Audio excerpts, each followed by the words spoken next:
Décision Plus est au service des investisseurs boursiers depuis 1987, au tout début de l'autonomie boursière. Notre logiciel de graphique Market Vision Plus et notre logiciel de code dynamique Trader Plus en ont fait sa renommée. Nous sommes encore ici parce que nous évoluons sans cesse et que nous servons bien nos clients. Découvrez nos produits et services spécialement conçus pour l'investisseur actif et autonome dans la boutique Décision Plus. Le logiciel de graphique Market Vision Plus est en français. C'est le logiciel le plus utilisé par les investisseurs de chez nous. C'est lui que vous voyez dans le feu de l'action. Trouvez, classez et analysez plus facilement avec cet outil sans pareil pour suivre la bourse et prendre les meilleures décisions. Gardez vos titres à l'œil avec Market Vision Plus. Consultez la boutique Décision Plus pour en faire l'essai pendant 10 jours sans aucun frais, c'est garanti. Laissez-nous vous guider pour analyser la bourse et prendre vos décisions. Les analystes de Guru.tv feront tout le travail pour vous. De minute en minute, nous classons les titres selon leur situation technique. Nous révélons les signaux d'achat et de vente. Nous publions des recherches poussées et nous prodiguons des conseils en temps réel. Ça commence avant l'ouverture et ça se poursuit jusqu'à la fermeture des bourses. Profitez de chaque cycle boursier avec Guru.tv. Trader Plus, l'instrument du day trader. 50 cotes qui clignotent en même temps. Autant de listes que vous voulez. Graphiques à la seconde. De 3 à 30 graphiques. Des alarmes à volonté. Des listes de cotes préparées. Des modèles graphiques préparés. Prêts à faire feu. Achetez, vendez avec Trader Plus.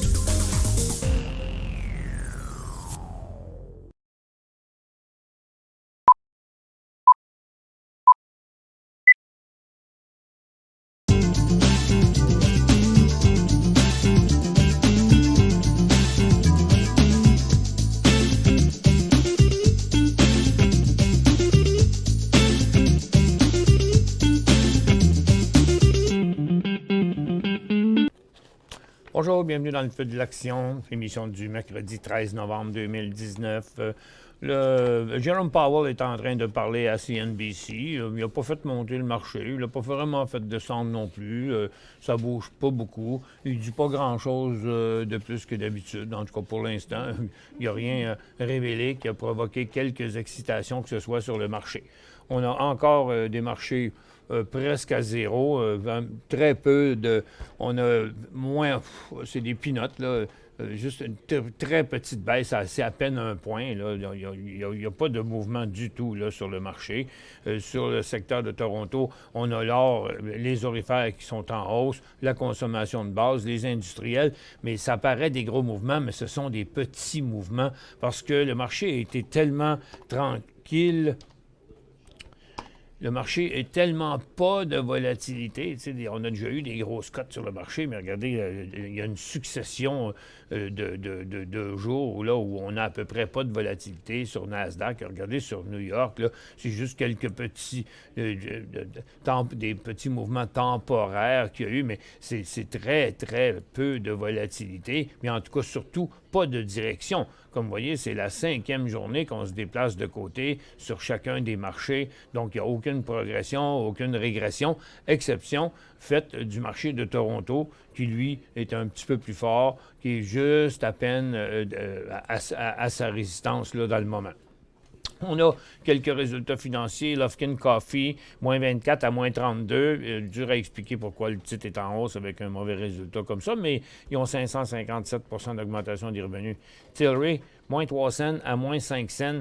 Le titre était en baisse et tout proche de faire un nouveau bas. D'ailleurs, il y a plusieurs titres qui ont fait un nouveau bas pour l'année dans le cannabis aujourd'hui. Il y a Home Capital Group, 58 à 72, qui est en élan haussier. Et il y a Canada Goose, 44 à 57, mais ça a l'air que ça, même si le résultat est meilleur qu'avant, ça a vraiment déçu les investisseurs. Le titre est en élan baissier. Et donc, c'est un nouveau bas. Non, c'est pas un nouveau bas pour l'année, mais on s'en va là, par exemple. Et ensuite, Turquoise Hill, qui ne bouge pas du tout sur ses résultats d'une scène à 4 cents. L'Obla, 1,25, tel qu'attendu. Le titre a décollé, mais ça l'a avorté. Le titre n'est pas resté dans sa hausse. Il est en train de redescendre. Et Night Thérapeutique, 3 cents à 1 cent. Le titre est en chute en direction de son 7,35. Et Charlotte Web, plus 4 cents à moins 1 cent. C'est un nouveau bas pour l'année pour un autre titre de cannabis qui est Charlotte Web. Donc, il y a Nuvectra qui est l'autre nouvelle ici, que le titre est en forte chute de 80,78 % qui se place sur la protection de la faillite. Donc, rien d'autre à dire dans les affaires. Là. Il disait que le marché était en baisse ce matin à cause de l'agitation en Chine. Donc, on y va avec les résultats des ressources. Vous voyez que USO était en hausse ce matin, qui revenait à une multiple résistance. Tiens, on va mettre ça en 10 minutes. Là. Donc, ça l'a pas passé. On s'en revient tranquillement. Donc, les titres ont fait la même chose aussi. Ça l'a pas traversé. Mais là, on est quand même à côté sur un support important. Donc, pour l'instant, il n'y a rien qui monte là, dans le secteur énergie. Pour ce qui est des orifères, on était en hausse ce matin. C'était depuis hier l'inversement de la tendance baissière, mais là, on vient comme de tomber neutre parce que là, la poussée de ce matin, elle n'a pas duré. Et puis, il y aurait pu avoir des mouvements, mais il n'y en a pas finalement. Vous voyez, les titres orifères ont produit un peu, mais là, sont en train de retraverser leur support de ce matin. La seule potentiel qu'il y avait dans les titres orifères, c'était que là, on était sur un support, mais vous voyez, le rebond des orifères n'est pas très fort. Le rebond des titres, c'est là, mais c'est en train de redescendre, comme je vous le montrais avant. Là. Donc, il n'y avait pas gros de potentiel non plus là-dedans. Ça fait que c'est vraiment il n'y a pas beaucoup de signaux intéressants, puis c'était vraiment un petit potentiel qu'on avait sur l'or. Les mines, ça continue à la baisse. Là. Tech est en baisse à côté sous son support, puis Hot Bay est sur son triple support. Puis Champion rebondit un petit peu, mais il inverse rien. First Quantum continue à la baisse. Labrador Iron Ore aussi, on dirait que London va briser son support. Donc, on oublie le secteur minier encore une fois. La consommation discrétionnaire, ça, il ne se passe rien du tout. C'est complètement flat sur le secteur. Et puis, on n'a même pas rejoint encore la résistance précédente. Ça fait que c'est un secteur qui boite là, dans le moment aussi. Les télécoms, un des seuls qui a monté, il n'y a plus de potentiel. Les services financiers, c'est complètement arrêté. Il n'y a plus rien qui se passe dans le secteur. Le cycle haussier est en interruption de sa hausse. Là. À part Home Capital Group, il n'y a pas grand-chose. Correction de la Banque Laurentienne. Intact qui a comme annulé son dernier décollage, ne fait pas grand-chose. Vous voyez Sun Life qui est de côté, Royal Bank qui est de côté, la Banque de Montréal est de côté. Industriel Alliance est rendu neutre aussi. Donc, c'est correction et mouvement neutre qu'on a partout dans tout le secteur financier. Dans le secteur industriel qui semble décoller dans un nouveau cycle haussier, bien, c'est CP principalement qui est celui qui fait ça, mais le potentiel n'est pas bien gros, là, 5 piastres, 6 piastres, 7 piastres sur 315 $.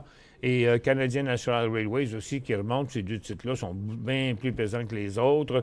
Bombardier qui s'est corrigé hier, il avait perdu plusieurs jours, il est rendu neutre. Ça va prendre des jours avant que ça puisse redevenir intéressant. Maxar, c'est tranquille. Il y a NFI qui est en baisse. On a une grosse hausse de CAE quelque part qu'on va voir. Regardez West Shore qui est en correction. Mais c'est additionné regardez, c'est CAE qui est pas en élan aussi. C'est une grosse hausse qui m'apparaît un résultat financier. Je ne peux pas le confirmer. Mais par contre, il n'y a pas de potentiel à la hausse. On est à côté sur la résistance. Donc, les deux compagnies ferroviaires plus CAE qui a fait le mouvement des industriels.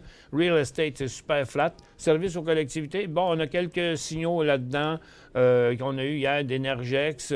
Il y a TransAlta qui est sur le bord de décoller aussi. Et Capital Power... qui fait un nouveau haut, mais est à côté, tout proche d'une résistance. Emera rebondit, mais c'est pas un signal. Il y en a une couple de papiers, je vais vous montrer. Bon, il y a ici Brookfield, qui était en hausse sur un nouveau haut ce matin, qui a une petite correction là présentement. Mais tu sais, encore là, c'est pas le gros char. Dans la consommation de base, il y a à peu près juste l'Obla qui faisait un mouvement, mais il a complètement avorté, il s'est redégonflé, fait qu'il n'y a pas d'autres signaux. Il n'y a pas de signaux haussiers non plus dans la technologie. Et puis dans la santé, bien, ça reste complètement négatif. Et puis c'est encore plus négatif quand on regarde l'indice HMMJ qui a percé un nouveau bas aujourd'hui pour l'année. Et entre autres, plusieurs autres titres ont fait des nouveaux bas aussi. Il y a VFF qui était en élan baissier ce matin. Il y a Canopy qui a touché un nouveau bas de l'année. Chronos qui est sur un nouveau bas de l'année. Charlotte Web, Organigramme, chuté quand même CGI pas mal là, ce matin.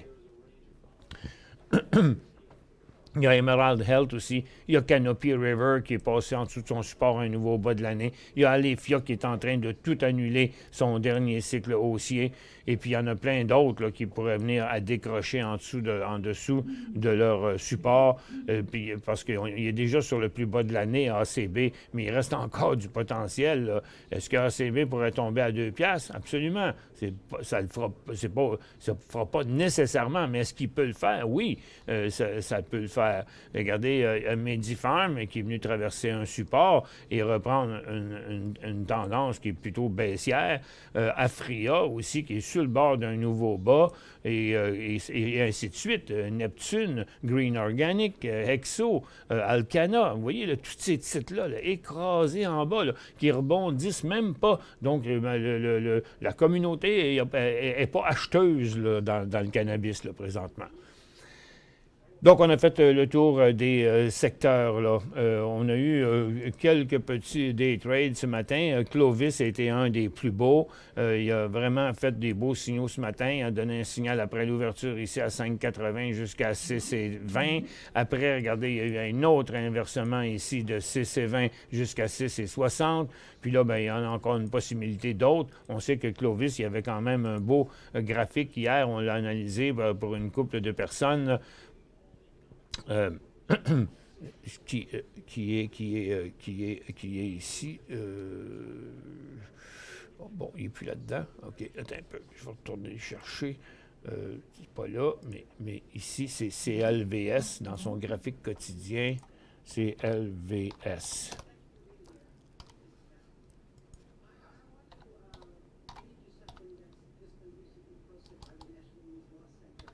Bon.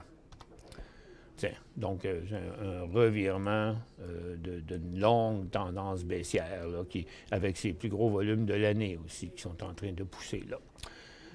Que pensez-vous de l'or début d'un petit cycle haussier, demande Nicolas? Bien, c'est ce que ça paraissait être, sans être trop chaud, c'est ce que j'expliquais à tout le monde, c'est que, bon, on aura peut-être un petit rebond sur l'or qui va nous mener jusque-là, puis sur les orifères qui vont nous emmener jusqu'au sommet précédent, comme la majorité des titres, là, bien, il y en a qui sont déjà complètement en haut, là, mais on voit une couple de petits signaux qui ont avorté là, cette semaine, mais dans chaque cas, le rebond avait comme potentiel le sommet du cycle précédent, qui n'était pas beaucoup. Ça représentait entre 6 et 9-10 % sur la majorité des stocks. Mais là, ceux qui se sont embarqués là-dedans, ben là, ne sont peut-être pas nécessairement dans une bonne situation parce qu'il semble que ce rebond-là ne veut pas continuer. Mais je dirais que c'est pas, pour l'instant, un bon signal. J'ai du TOG 500 à 3,62 $. Le secteur pétrolier dont j'ai parlé tantôt n'est pas favorable dans le moment. Donc, TOG 500 à 3,62 $. Le titre, il vaut 3,66 $. Moi, j'étais vous, Mario, je fermerais tout simplement la position puis j'attendrais que ça revienne positif. La seule place où ça serait positif, c'est que si le titre décollait à 3,95 $. On fait une petite pause. Pour joindre Michel Carignan et son équipe par courriel, écrivez à michelcarignan@decisionplus.com. 5 bonnes raisons de gérer vos investissements avec Banque Nationale Courtage Direct. Des frais de commission fixes à 9,95 $ en tout temps pour tous les clients et à partir de seulement 6,95 $ si vous êtes un investisseur actif. Aucun frais d'administration annuel si vous détenez plus de 20 000 $ dans vos comptes. La possibilité d'ouvrir des comptes enregistrés en devise américaine. Des outils performants afin de faciliter vos prises de décision. Un service à la clientèle primé et un niveau de satisfaction parmi les plus élevés de l'industrie. Pour en savoir plus, visitez le bncd.ca ou appelez-nous dès maintenant.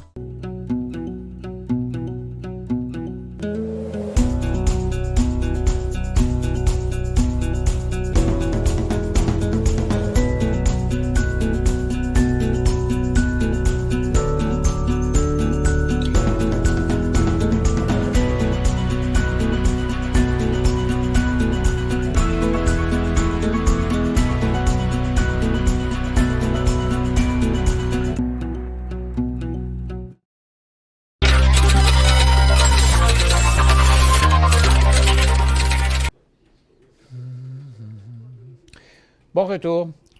Christian demande « Bonjour Michel, que pensez-vous d'une position dans Fortis? Il semble avoir un rebond depuis le 12. Merci, bonne journée. » Bien, c'est assez ce matin, plus qu'hier. Le 12, il n'y avait pas vraiment eu un rebond. Le 12, c'est un point de stabilité, comme on a eu à bien des places. Puis, regardez, le dernier revirement qu'on a eu comme ça, il était là. Et puis, donc, c'est la même chose aujourd'hui. Donc, c'était ce matin là, que Fortis décollait comme ça. En même temps, ça montrait l'inversement du cycle baissier, là, mais ça montrait celui-là, OK? Et non pas la grande tendance comme ça, OK? C'est juste le cycle qui était inversé. Là, il y a eu une poussée ce matin, suivie d'une phase neutre. Après ça, il y a eu un autre point de décollage. Ça, c'était un bon point d'entrée, 53 $. Là, maintenant, il est rendu à 53,50, mais il se déplace complètement de côté. Donc, ce que j'aime pas de son affaire, c'est que c'est une formation neutre. Fait que c'est une correction à la hausse dans une tendance baissière. Quoi qu'il en soit, il faudrait au moins qu'il décolle à 53,60 $ avant d'embarquer là-dedans. Puis son potentiel serait jusqu'à 55,20 $. Donc, c'est pas beaucoup, 53,60 $. C'est une pièce 40, pièce 60 sur 50 pièces comme potentiel. Il y en a que, je trouve que dans le secteur des services aux collectivités, si vous regardez ceux qui sont en tendance baissière, il y en a qui sont bien plus beaux. D'ailleurs, le secteur, lui, est en tendance neutre et non pas baissière. Énergec, c'est beaucoup plus fort. TransAlta serait pas pire à 8,90 $. Il y a ces deux TransAlta, Corporation and Renewable. Renewable est plus fort. Il y a Capital Power qui faisait pas un nouveau haut. Lui, il n'a pas trop de potentiel, mais j'aimais bien l'autre que j'ai vu tantôt, là, qui était, celui-là, Brookfield Renewable Part, surtout qu'il y a un bon point, il y a un bon point de sortie facile à identifier à 55,5. MSI Toronto NHA. Il y en a peu des signaux d'achat aujourd'hui, vraiment très peu, là. OK? Donc, très petit volume de 22 000 sur Morneau-Chapelle, qui est toujours dans sa tendance haussière, mais pour le moment, il est vraiment dans une tendance neutre. Donc, il serait seulement un élan haussier à 32,50 $, 32 $ et demi, mais sa résistance est à 33. Donc, je ne sais pas. Moi, je ne prendrais pas le risque, en tout cas, de m'embarquer là-dedans. C'est RWD aux États-Unis, achat au prix actuel, là. Bon, OK, là, on a un rebond. Là, ce serait un achat sur le support, c'est tout ce que ça pourrait être. Mais avec un de ses plus petits volumes de l'année, sa force, il va pouvoir atteindre celui d'hier à 1,4 million. Il y a 352 000 aujourd'hui. Mais comme potentiel, sa résistance est à 52,80. Donc, il y a 50, 51, 52, 2 piastres il y a 2 piastres et demi sur 50 piastres. Donc, ça équivaut à environ 5 % avant qu'il atteigne sa résistance. Mais vraiment le plus beau des signaux serait de patienter jusqu'à temps que le titre atteigne sa fameuse résistance 2 piastres et demi plus haut. S'il l'atteint, là, vous allez dire, pourquoi je ne l'achète pas tout de suite s'il va monter de 2 piastres et demi? C'est qu'on n'est pas sûr qu'il va monter de 2 piastres et demi. Ça fait que, donc, le meilleur signal ressemblerait à quelque chose comme ça. OK? Donc, toujours en continuité avec des petits volumes pendant ce mouvement de côté-là. Et puis là, après ça, un volume de cette ampleur-là, avec une nouvelle cote qui décollerait là. Donc, s'il y aurait l'inversement, il y aurait la tendance baissière qui serait devenue une tendance neutre, et après ça, la tendance neutre qui deviendrait un élan haussier. Donc, ce serait logiquement aux alentours de 55 piastres. Jérôme, comment expliquez-vous que tant d'investisseurs ont de la difficulté à vendre leurs actions pour sécuriser en partie ou en totalité les profits? Bien, pour plusieurs raisons. Il y en a que c'est par manque de connaissances. La plupart du temps, c'est parce que les gens, quand ils voient que leur titre monte, ils ne veulent pas vendre, ils pensent qu'ils vont monter encore. Et puis après ça, quand il se met, donc là, il ne la sécurise pas. Puis là, si ça redescend, après ça, bon, ils disent on va attendre que ça remonte. C'est la cupidité humaine. On est fait comme ça. On est des acheteurs compulsifs et pas des vendeurs compulsifs. Et puis, ça a toujours été comme ça, mais de plus en plus, il y en a qui le font. Et puis, dans des temps où le marché est difficile comme ça, c'est sûr que c'est la meilleure chose à faire. Par contre, dans d'autres situations, quand on arrive en bas des bear markets, comme en 2009, là, et puis que là, les marchés se mettent à monter, une tomate peut faire de l'argent dans ce temps-là, parce que quatre signaux sur 5 au moins vont fonctionner. Puis bien là, puis ça monte tellement plus que là, on va prendre on va prendre quand même des profits, mais on va prendre des plus gros profits. Tandis que là, dans le moment, souvent, c'est pas la grosseur du profit qui compte, c'est comment on se protège en vendant à un tel endroit. D'où? Vendu à 62, un rachat à 61. Attendez, DOO. Vendu à 71,94. Oh, c'est un peu. OK, vous avez vendu ça ici ce matin, là, à 62 piastres. Christian, vous l'aviez vendu, si vous ne l'avez pas vendu à découvert à 62, vous l'avez acheté avant, vous l'avez vendu à 62 avec un profit, puis là, ce que vous dites, c'est que s'il redescend à 61, vous le rachetez. Ben, il est en élan aujourd'hui. OK, ce titre-là. Puis, attendez un peu, on va le regarder avec un petit peu plus de perspective, là. OK? Donc, vous voyez, depuis ce matin, là, il est en élan haussier, puis il a fait 2 cycles haussiers, puis là, il risque d'en faire un autre. OK? Donc là, s'il revenait à 61, regardez, 61, là, c'est ici, là, c'est direct là sur la résistance. OK? Si le titre revient jusque-là, bien, ce ne serait pas un achat, là. Ce serait signe que tout ce mouvement-là est annulé. Puis là, on serait de retour à la tendance neutre. Ça fait que moi, je dirais plutôt que dans la condition où il est là, ce serait plutôt un achat à 62,30. Je pense que, je ne sais pas quel prix vous l'avez payé, mais c'est de l'avoir tout vendu à 62 qui m'apparaît être une erreur si vous l'aviez acheté plus bas. Bonjour Michel, RNW sur Toronto, acheté 800. RNW, c'en est, c'est un TransAlta Renewable, acheté 800 à 14,14. Puis là, il vaut 14,70. Donc, on va regarder on va aller regarder le portrait. Hop, il est en correction, là, dans le moment. Est-ce que c'est le marché qui se corrige? Non, le marché est positif. Donc, ça me paraît correct, mais regarde, 14,14. Je vends la moitié à 15,15. OK, mais est-ce qu'il va y aller à 15,15? Toute la question est là. Vous êtes à 14,14. OK, vous êtes ici. Donc, oui, c'est une bonne idée d'aller vendre à 15,15. Ça va vous donner une pièce et demie, ça va vous donner du 7 % sur votre vente. Mais s'il ne le faisait pas, OK? Parce que 14 et 14, là, tu sais, c'est ici. C'est pas long avant d'arriver là. C'est ici sur le graphique, là. Donc, moi, je mettrais un stop à 14,55 pour la position complète. Puis, si le titre, il va pas, puis il remonte à votre 15,15, là, vous enlevez, vous faites cancel le stop, là, avec Jean-Pierre Saint-Piton dans votre site. Et puis là, là, vous en vendez la moitié. Puis après, bien, on regardera où est-ce qu'il y a le support, mais on pourrait remettre après la vente, parce que si vous ne pouvez pas avoir un stop loss puis aller prendre un profit en même temps, il faut l'enlever complètement. Ça fait que vous enlevez le stop loss à 14,55, vous vendez votre moitié à 15,15, et après ça, vous remettez le stop loss sur la moitié qui reste à 14,55.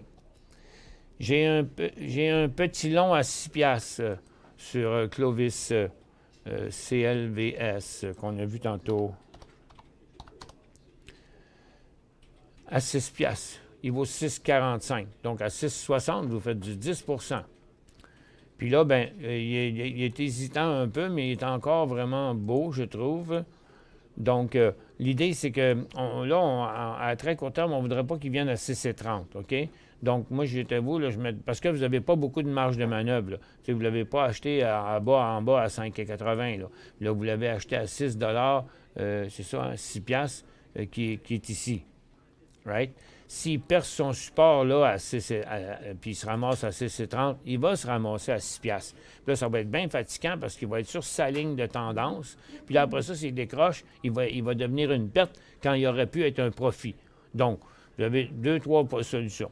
Là, vous pouvez vendre la moitié présentement puis mettre un stop à 6,35 ou garder toute votre position. Vous vendez à moitié, vous mettez un stop sur l'autre moitié, ou vous gardez toute la position puis vous mettez un stop complet à 6,35.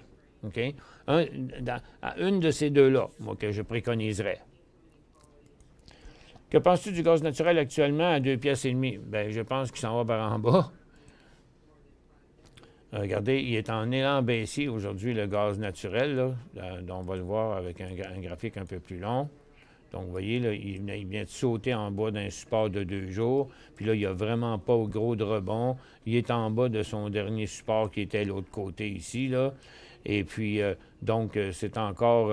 en fait, ça pourrait être un short jusqu'à 17, là, de 20 à 17 piastres, là, que ce serait, mais surtout pas un achat. OK? Bonjour, Michel, analyse Fuel Cell. Ben, Fuel Cell, c'est notre day trade du jour. FCEL.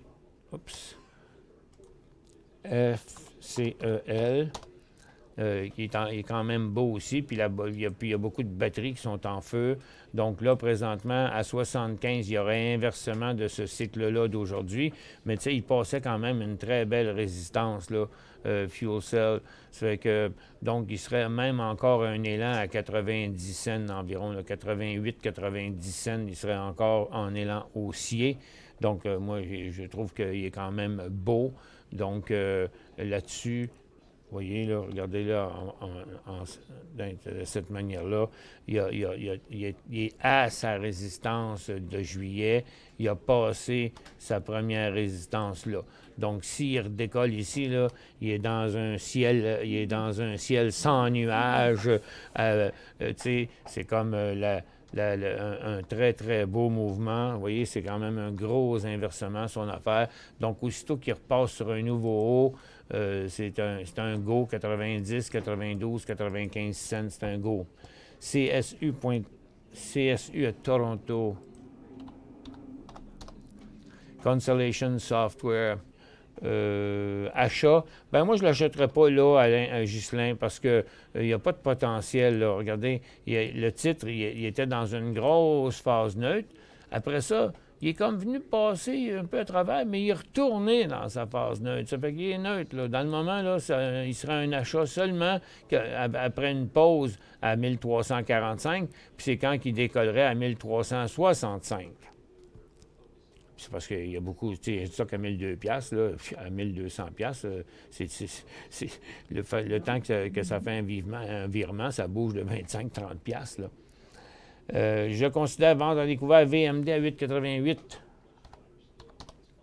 Biomed Healthcare à 8,88. Devrais-je attendre un rebond puisqu'il baisse depuis une dizaine de jours? Ben oui, c'est ça, Claudius, absolument. Là, il n'est pas à ce support-là. Il a graffiné un petit peu en dessous de ce support-là. 8,88, c'est ici, là. OK?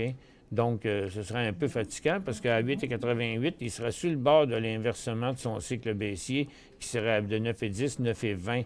Ça fait que il est dur à saisir un peu, là. Mais je dirais, moi, d'être un peu plus patient avec ce stock-là. Moi-même, je regardais là, pour les shorts dans les titres de santé et de cannabis, là, mais ils sont tous à peu près pareils. Moi, je pense que son best, là, ce serait une stabilité ici au-dessus de 8 et 12. Puis lors d'un décrochage à 7,85, 7,80, là, on n'aurait plus aucune tendance haussière qui tienne et on serait carrément dans le vide par en bas. Puis c'est là que ça se représenterait un bon short. Y a-t-il un FNB pour l'huile à chauffage au Canada? Je ne croirais pas. Je n'ai jamais entendu parler de ça. Il y a des FNB sur le pétrole, mais j'ai jamais entendu parler d'un FNB sur de l'huile aussi spécifique que l'huile à chauffage. Hein. Vous savez, l'huile à chauffage, là, c'est l'huile à chauffage, diesel, c'est la même chose parce que ça marche d'un deux. Vous pouvez mettre du diesel dans votre fournaise puis de l'huile à chauffage dans votre camion. Puis c'est pour ça qu'ils mettent des colorants dedans parce qu'il y en a un qui a de la taxe puis l'autre n'en a pas. En a moins, en tout cas. CCO est bon pour un short. Ça fait bien longtemps, moi, que je n'ai pas acheté de l'huile à chauffage. Bon, Cameco est bon pour un short. Je dirais que je ne serais pas contre. Là. Je ne serais pas vraiment contre. Dans le moment, il donne quand même un signal baissier. Il n'y a pas de gros volume. Il n'y a rien de positif. Je dirais que oui. En tout cas, 11, il y aurait probablement un swing facile de 12,35 à 11,60. OK? Quelque chose du genre, là, sur une prochaine baisse. Bonjour, pour un achat, FSZ, MFC ou AQN? Oh boy, une grosse commande. FSZ. Bon, FSZ, ça ne peut pas être un achat parce que là, il a fini son cycle haussier. Il est dans une phase neutre de toute évidence. Et Fiera Capital n'aurait pas de signal d'achat avant 11,85. MFC, lui, comme tout le secteur financier, est en arrêt de son cycle haussier. Là, il est en pause. Il reste positif parce que ses creux sont plus hauts. Mais regardez, il y a une résistance bien évidente. La belle affaire, c'est que ses creux sont toutes plus hauts. Donc, ça donne une formation triangulaire ascendante. Prix d'entrée, 26,60. Puis AQN. Bon, lui, je l'aime moins à Algonquin Power, malgré que les services aux collectivités sont quand même assez forts. Je dirais que s'il poussait avec un bon volume, régulariser vos volumes pour enlever les gros, ça améliore beaucoup la visibilité. Là, vous voyez, aujourd'hui, il y a un volume totalement en bas de sa moyenne. Il va avoir de la misère à rejoindre sa moyenne rouge ici, là, horizontale rouge. Et puis, c'est peut-être... dans le fond, je devrais peut-être faire volume average. Je pense que je vais le mettre jaune dans ce graphique-là parce qu'il va être, me semble, plus facile à voir. Non, même pas. Un instant. Modifier, analyse. Je vais le mettre plutôt jaune comme ça. Bon. Ouais, ça se différencie un peu mieux parce que les volumes sont rouges.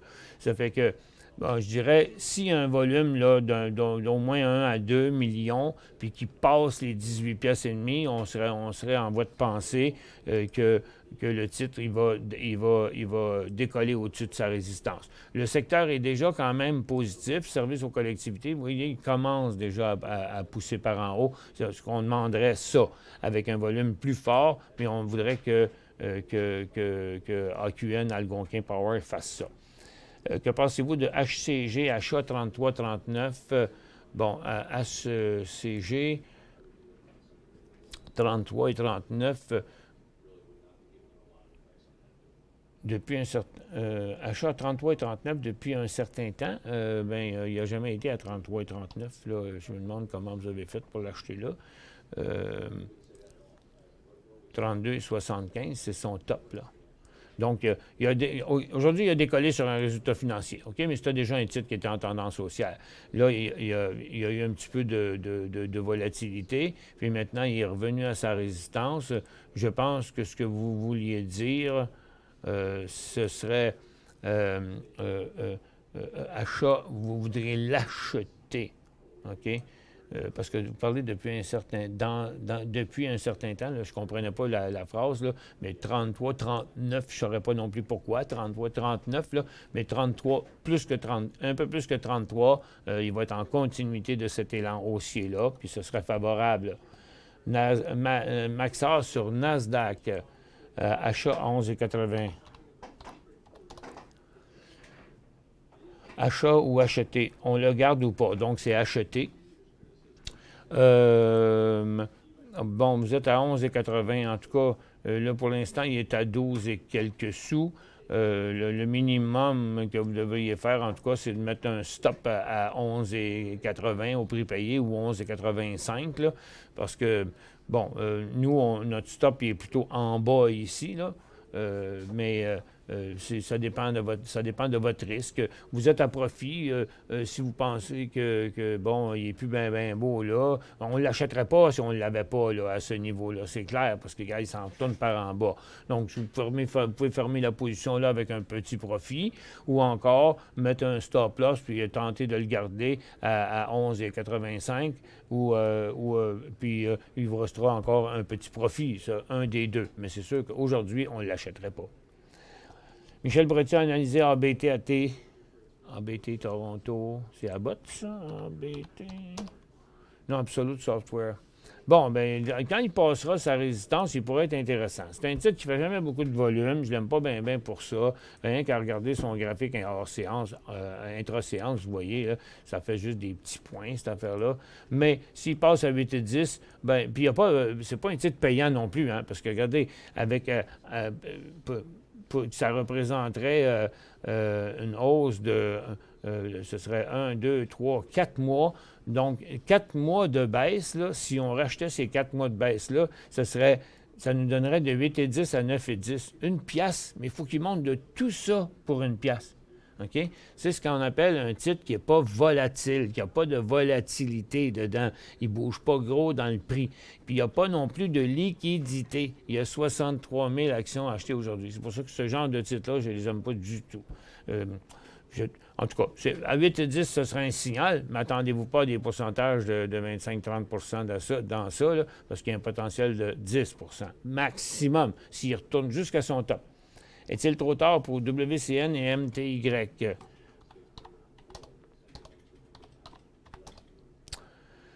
Bien, il n'est pas trop tard, il est même trop tôt, là. Là, regarde, ça, c'est ce qu'on appelle achat sur support. Okay? C'est quand même un gros support là, qui date depuis très longtemps. Là, on l'a eu en arrière ici, puis on l'a encore là. Ça pourrait faire que le titre va remonter à 123$, mais là, vous l'avez à 117 à 123, c'est 6$. 6$ sur 117, c'est à peu près 3,5-4%. Donc, je trouve que le jeu ne vaut pas la chandelle, parce que tant qu'il n'est pas vraiment décollé, on a toujours un risque de décrochage, puis là, ça deviendrait une perte, puisqu'on essaie d'éviter, c'est des pertes. Donc, on va regarder de cette manière-là ici. On voit que le petit mouvement qu'il a fait là, cette cote-là aujourd'hui est quand même intéressante. On va grossir ça à 15 minutes, 250 périodes. Et vous voyez, là, il est arrangé de même. Fait que je dirais, le potentiel, c'est 118,50 à 100, en premier, 120, puis après, 122,50. C'est là qui sont ces résistances. Là. Donc, 120 qui est celle-là, puis 122,50 qui est celui-là. Mais achetez-les juste s'ils passent à 118,50. Puis MTY, là, zéro potentiel là-dedans. Bien, ça peut remonter, mais regardez, c'est encore là, c'est le même scénario un peu, c'est jouer une tendance baissière. Donc, 55 à 65, c'est le mieux qu'on peut espérer. Donc, ceux qui ont flushé ici, si ça redécolle en haut de 55, bon, bien, il va y avoir du monde en train de rembarquer là-dedans. Il faut le suivre après puis essayer de sécuriser la position le plus vite possible.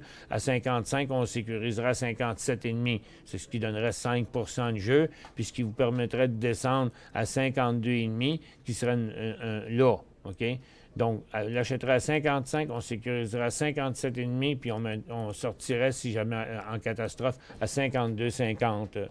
Bien, la viande, pas de viande, ça fait longtemps qu'on n'a pas parlé. BYND. Bon, il y a du monde qui ont pas mal. Il y a bien du monde qui ont fait des indigestions avec la viande, pas de viande, mais pas en mangeant la viande, mais plutôt en achetant les actions.